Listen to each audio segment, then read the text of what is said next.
AutoCAD course का ये है वीडियो नंबर 28 और इस वीडियो में हम लोग देखेंगे स्ट्रेच कमांड और स्केल कमांड। तो let's start with the video.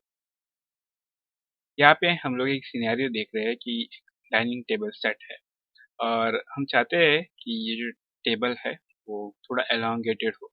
Right now अगर हम इसको मेजर करें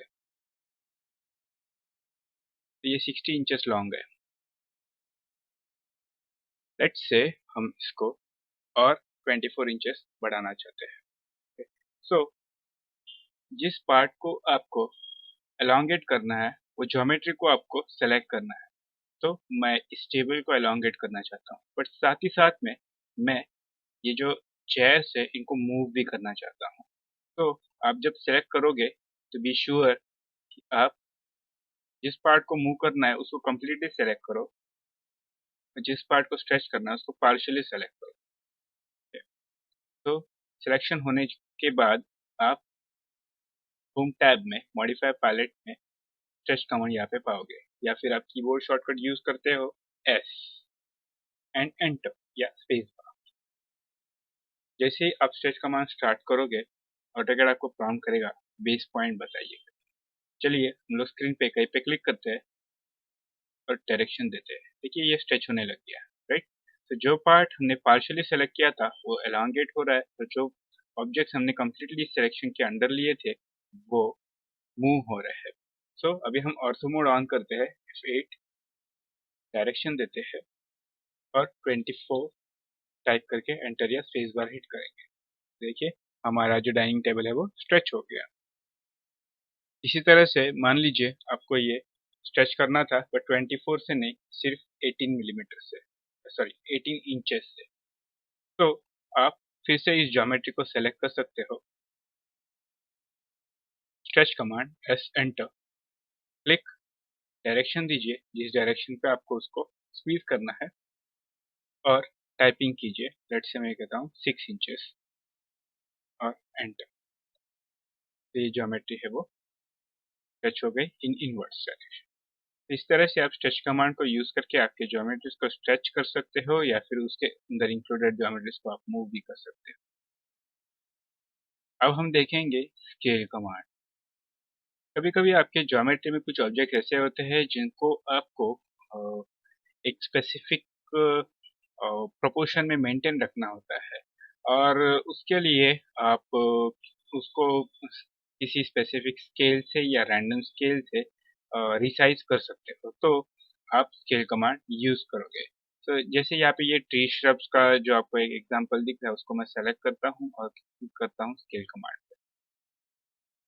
मुझे अबाउट विच पॉइंट स्केल करना है मैं मेंशन करूंगा। जो जब एक्सपांड होगा तो इस दीवार के अंदर नहीं घुसना चाहिए, यहाँ पे एक्सपांड होना चाहिए, तो इसलिए मैं बेस पॉइंट है यहाँ पे क्लिक करूंगा। इसके बाद आप जो भी स्केल वैल्यू एंटर करोगे उतना बड़ा या छोटा ये ज्योमेट्री बनेगा। तो अगर आप 1 से छोटी वैल्यू डाल रहे हो तो ये छोटा बनेगा, या फिर 1 से बड़ी वैल्यू डालते हो तो ये एक्सपांड होगा। ओके, सो लेट्स से मैं इसको थोड़ा स्मॉल करना चाहता हूँ। तो जो भी इसके एग्जैक्ट साइज है उसका मैं 75% चाहता हूँ, तो मैं 0.75 एंटर करके हिट करूंगा। अब देखोगे ये छोटा हो गया, राइट। चलिए मैं इसकी एक कॉपी क्रिएट करता हूँ, CO।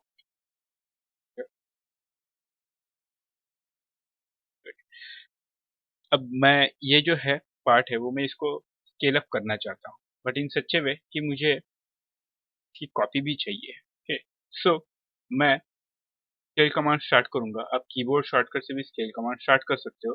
ज्योमेट्री को सेलेक्ट कीजिए और कीबोर्ड पे टाइप कीजिए SC enter. Scale command start किया। अब स्पेसिफिक पॉइंट जो अबाउट विच आप इसको स्केल करना चाहते हो मेंशन करोगे।